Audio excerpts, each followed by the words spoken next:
گہری مائل گفتار نظر آتی ہے۔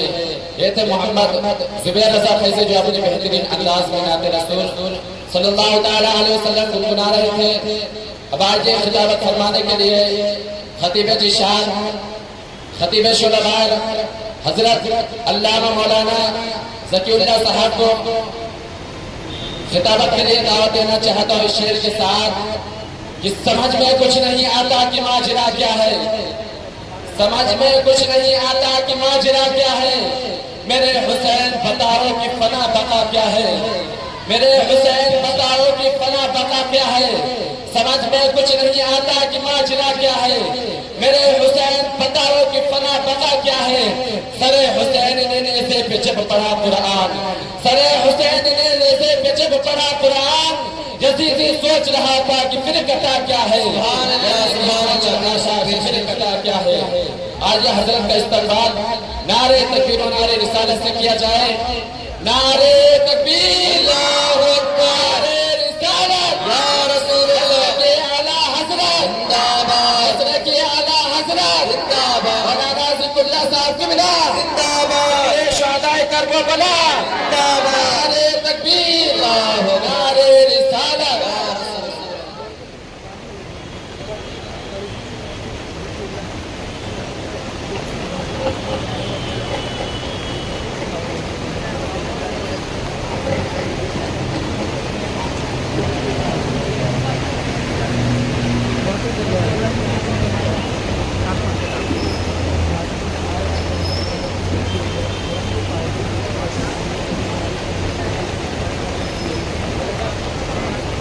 الفاتحة على النبي صلى الله عليه وسلم وعلى آله وصحبه أجمعين.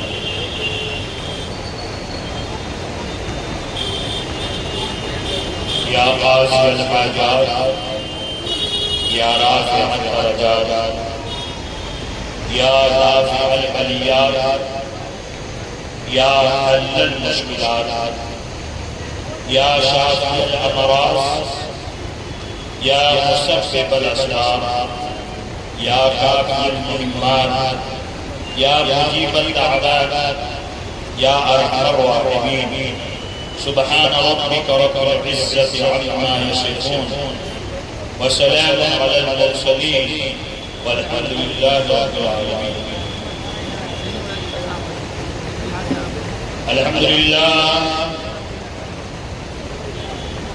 الحمد لله نحمده ونستعينه ونؤمن به ونتوكل عليه ونعوذ بالله من شرور أنفسنا ومن سيئات أعمالنا، من يهده الله فلا مضل له ومن يضلل فلا هادي له، ونشهد أن لا إله إلا الله وحده لا شريك له، ونشهد أن سيدنا ومولانا ومرجانا ومأوانا وحبيبنا وطبيب قلوبنا ومولانا محمدا عبده ورسوله. أما بعد، فأعوذ بالله من الشيطان الرجيم. بسم الله الرحمن الرحيم. محمد رسول الله والذين معه أشداء على الكفار رحماء بينهم. صدق الله العظيم. ونحن على ذلك لمن الشاهدين والشاكرين والآمنين والمطمئنين رؤوف رحيم. والحمد لله رب العالمين.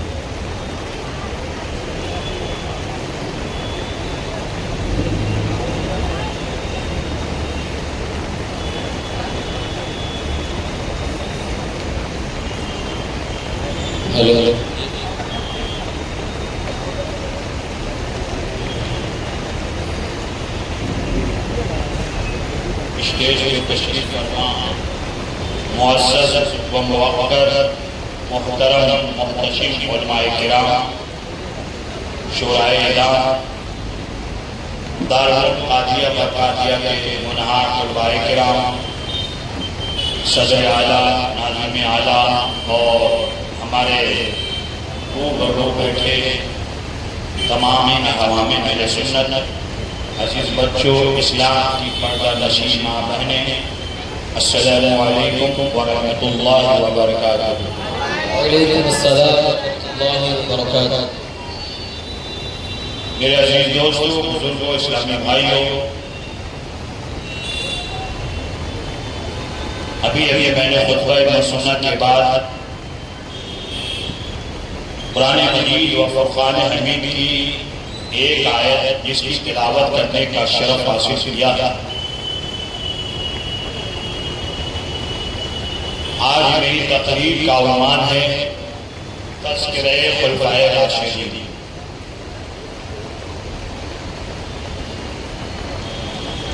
چاروں خلیفہ کے بارگاہ میں نظر عقیدت ہے، پروردگار عالم ہمیں آیت مبارکہ کی روشنی میں اب پڑھنے آپ سب کو سن کر اس پر عمل کرنے کی توفیق عطا فرمائے۔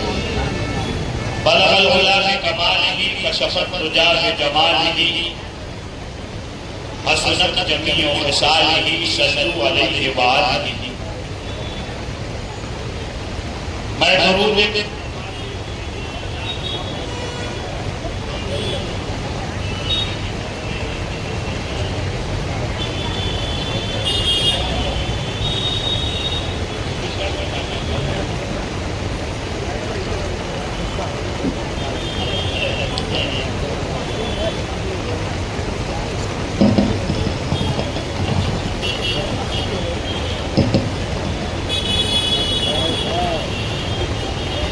درود مصطفیٰ سے جو یہ دل سجا رہا ہوں، الحمدللہ، ماشاءاللہ، میں درود مصطفیٰ سے جو یہ دل سجا رہا ہوں، اسی ذکر سے مسلسل انہیں پاک پا رہا ہوں۔ مجھے گردشوں نہ چھیڑو میری رہنگر میں آ کر کہ میں غلام مصطفیٰ ہوں، میں مدینے جا رہا ہوں۔ اور بلبل کو پھول شمع کو پروانہ چاہیے، بولے گے تب کہیں گے سبحان اللہ، بولتے رہیے نا۔ بلبل کو پھول شمع کو پروانہ چاہیے، ہم کو رسول پاک کا دیوانہ چاہیے، ہم کو رسول پاک کا دیوانہ چاہیے، اب تو کرم حضور کو فرمانا چاہیے۔ اللہ کے ہاتھ کا شیر، اب تو کرم حضور کو فرمانا چاہیے، ہم مٹ رہے ہیں آپ کو آ جانا چاہیے۔ وہ حجاج کرام جو مدینے سے واپس آ رہے ہیں، ان کے لیے ایک شعر کہتا ہوں کہ آ گئے پلٹ کے مدینے سے حاجیوں، کہ آ گئے پلٹ کے مدینے سے حاجیوں، اور تم کو اسی دیار میں مر جانا چاہیے، تم کو اسی دیار میں مر جانا چاہیے۔ اور اللہ کو پسند ہے تحفہ نماز کا، یہ لگا کر بولیے، اللہ کو پسند ہے تحفہ نماز کا، لیکن پیش نبی درود کا نذرانہ چاہیے، پیش نبی درود کا نذرانہ چاہیے۔ آئے ہم اور آپ سب مل کر اپنی اور ساری کائنات کے مرکز عقیدت تاجدار ابو اعظم شفیع الامم خاتم النبیین شفیع المذنبین رحمت للعالمین راحت العاشقین جان عالمین طٰہٰ و یاسین مزمل و متصل حضور کو نور احمد مجتبیٰ جناب محمد مصطفیٰ صلی اللہ علیہ وسلم کی بارگاہ ناز میں عقیدت احترام کے ساتھ پورا مجمع درود پاک کا نذرانہ پیش کریں اور بلند آواز سے پڑھے اللہم صلی سیدنا و شفیعنا و نبینا و مولانا محمد و بارک وسلم صلاۃ و سلام علیک یا رسول اللہ صلی اللہ تعالی علیہ وسلم و بارک علیہ۔ حضرات، درود پاک جو ہے نا، درود پاک کو پڑھنے کے لیے کہا جاتا ہے، ہمارے علماء شورا خطبہ اس میں پڑھنے والے کا زیادہ فائدہ ہے نا۔ یہ درود پاک ایک ایسا عمل ہے سبحان اللہ، ایسا عمل ہے کہ پروردگار عالم نے ہر دعا کو اس میں شامل فرما دیا، ہر دعا کو اس میں شامل فرما دیا ہے۔ یہی وجہ ہے جب حجاج کرام حج کرنے کے لیے جاتے ہیں، خانہ کعبہ کا طواف کرتے ہیں، خانہ کعبہ کا پہلا چکر ہے، دعا الگ پڑھی جاتی ہے، استعلام ہے، دعا الگ پڑھی جاتی ہے، رکن شامی کے پاس دعا الگ پڑھی جاتی ہے، حتیم کے سامنے دعا الگ پڑھی جاتی ہے، مقام ابراہیم کے سامنے دعا الگ پڑھی جاتی ہے، اور یہی نہیں حتیم کے اندر دعا الگ پڑھی جاتی ہے۔ ہر مقام پہ الگ الگ دعا کا حکم ہے، دعا پڑھنے کے لیے کہا جاتا ہے، لیکن علماء فرماتے ہیں کہ اگر مقام ابراہیم کی وہ دعا یاد نہ ہو، رکن شامی کے پاس پڑھنے کی دعا یاد نہ ہو، رکن یمانی کے پاس پڑھنے کی دعا یاد نہ ہو، یہی نہیں بلکہ منتظم کے سامنے کھڑے ہو کر جو دعا پڑھنے کی بات ہے وہ اگر یاد نہ ہو، استعلام کرنے کی دعا یاد نہ ہو، اللہ اللہ علماء فرماتے ہیں کہ ایسے مقام پہ اگر کوئی دعا یاد نہ ہو، درود پاک پڑھ لیا جائے، سب دعا اس میں شامل ہے۔ اس لیے ہمیں ہر وقت، ہر لمحہ، ہر گھڑی درود پاک کا ذکر کرتے رہنا چاہیے۔ اور اس کا فائدہ کیا ہے؟ ایک فائدہ اور سماعت لیجیے، پھر انشاءاللہ میں خلفائے راشدین کی بارگاہ میں نظر کرتے حضرت سیدنا سفیان ثوری رضی اللہ تعالیٰ ایک اللہ کے ولی ہے، تابعی ہیں، اور تابعی اسے کہتے ہیں جنہوں نے ایمان کی حالت میں کسی صحابی سے ملاقات کیا ہو یا دیکھا انہیں اسے تابعی کہتے ہیں۔ اسی قبیل سے ہم جس امام کے مقلد ہیں حضرت سیدنا امام اعظم ابو حنیفہ رضی اللہ تعالیٰ عنہ، وہ تابعی ہیں۔ چاروں امام میں یہ ہمارے امام کو شرف حاصل ہے کہ انہوں نے درجنوں صحابہ کرام سے ملاقات کیا، تو ہمارے امام اعظم تابعی ہیں۔ تو حضرت سیدنا سفیان ثوری رضی اللہ تعالیٰ فرماتے ہیں کہ میں اپنے قبیلے والوں کے ساتھ حج بیت اللہ پہ جا رہا تھا، اور ہمارے ساتھ سینکڑوں لوگوں کی جماعت تھی۔ قریب مکہ جب ہم پہنچے تو ایک جگہ رات کے اندھیرے میں ہم لوگوں نے پڑاؤ ڈالا، خیمہ زن ہوئے۔ ہمارے قبیلے میں ایک آدمی کا اچانک انتقال ہو گیا، اور جب اس کا انتقال ہوا، انتقال ہوتے ہی ان کے چہرے کی روشنی جو تھی، ان کی نورانیت تھی، وہ ختم ہو گئی، چہرہ سیاہ پڑ گیا، پورا چہرہ کالا ہو گیا۔ گھر والے پریشان، رشتہ دار پریشان، قبیلے والے پریشان۔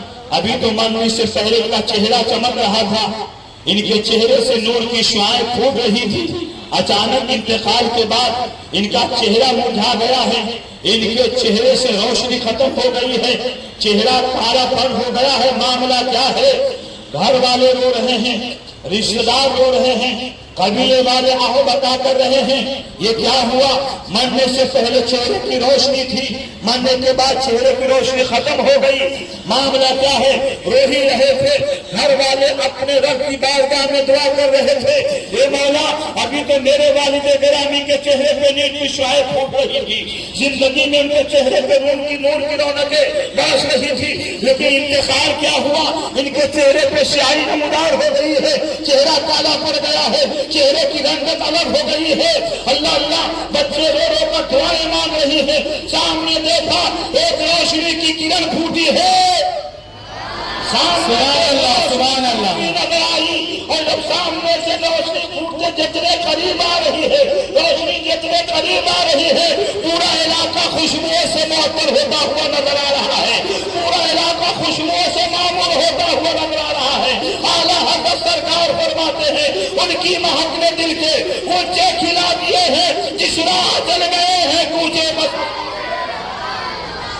قریب آنے والا قریب آیا، اور آنے کے بعد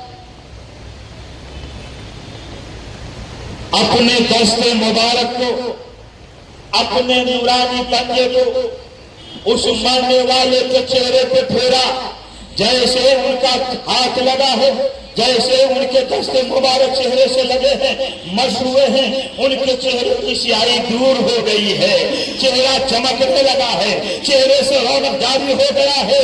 اب گھر والے مسکرا رہے ہیں، بیٹے مسکرا رہے ہیں، اہل قبیلہ مسکرا رہے ہیں، جانے والا تیاری کر رہا ہے، بیٹے آگے بڑھے ہیں، گھر والے آگے بڑھے، کہا حضور آپ کون ہیں؟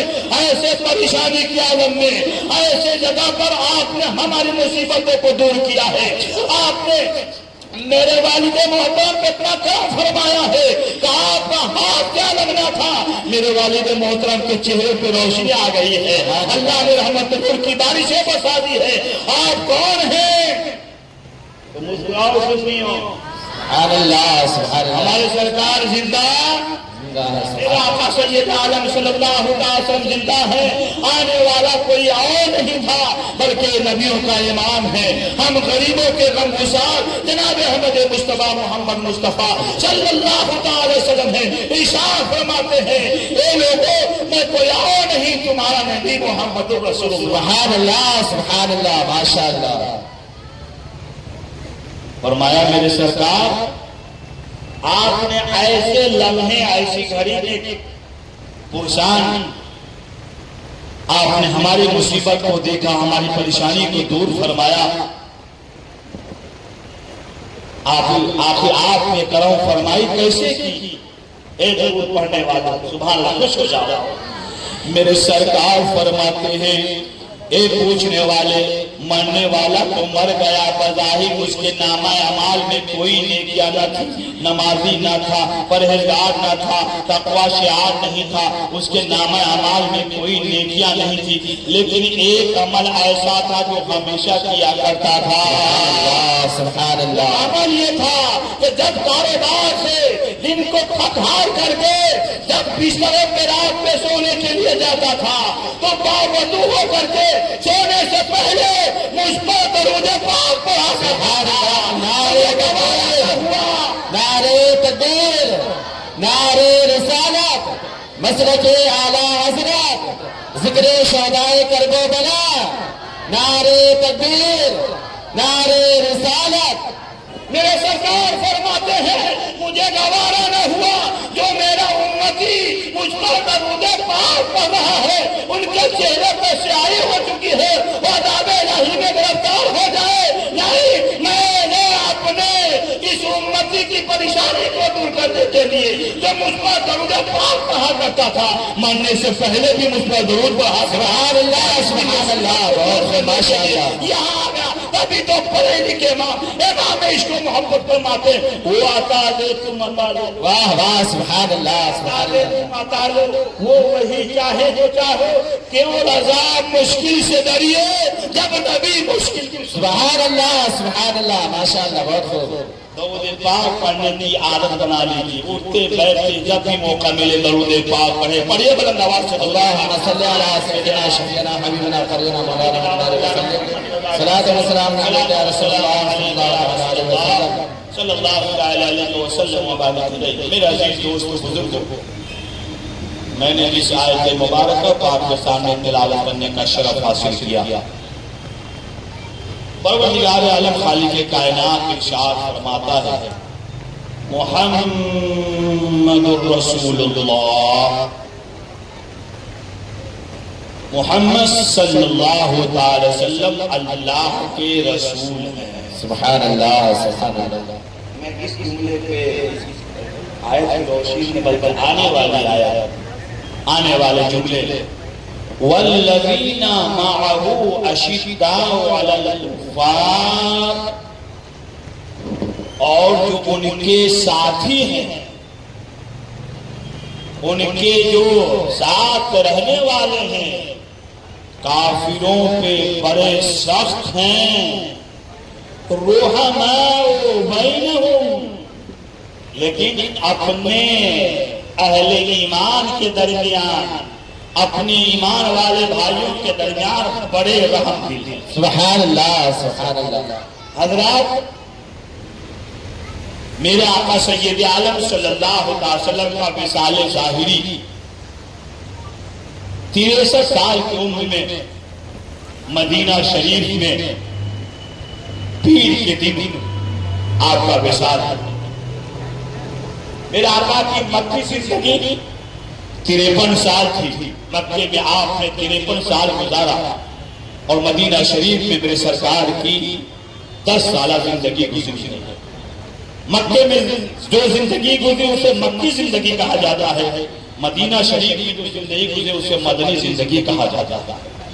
آقا کائنات صلی اللہ تعالی وسلم نے 40 سال کی عمر میں نبوت کا اعلان فرمایا تھا۔ سبحان اللہ۔ غلط فہمیاں جو پیدا کی جا رہی ہے، کچھ لوگ کہتے ہیں کہ حضور سرور کائنات صلی اللہ علیہ وسلم کو جو نبوت ملی وہ 40 سال کے بعد ملی۔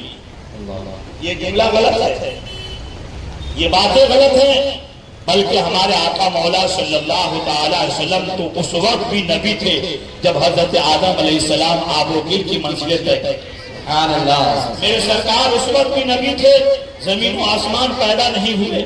میرے آقا صلی اللہ علیہ وسلم کب نبی ہوئے یہ کوئی نہیں جانتا، بلکہ ہم اتنا کہتے ہیں اللہ نے اپنے نور سے میرے نبی کے نور کو پیدا فرمایا، اور میرا آقا اول ہی سے نبی ہے۔ ہاں یہ بات ضرور ہے کہ 40 سال کے بعد آپ نے نبوت کا اعلان فرمایا ہے، اور آپ نے فرمایا کہ میں اللہ کا نبی ہوں۔ سبحان اللہ، ماشاءاللہ۔ میرا آقا سید عالم صلی اللہ تعالی وسلم کے وصال کے بعد خلیفۃ المسلمین، امیر المومنین، اسد الصادقین، افضل البشر بعد الانبیاء بالتحقیق حضرت سیدنا ابو بکر صدیق رضی اللہ تعالیٰ عنہ خلیفۃ المسلمین مقرر۔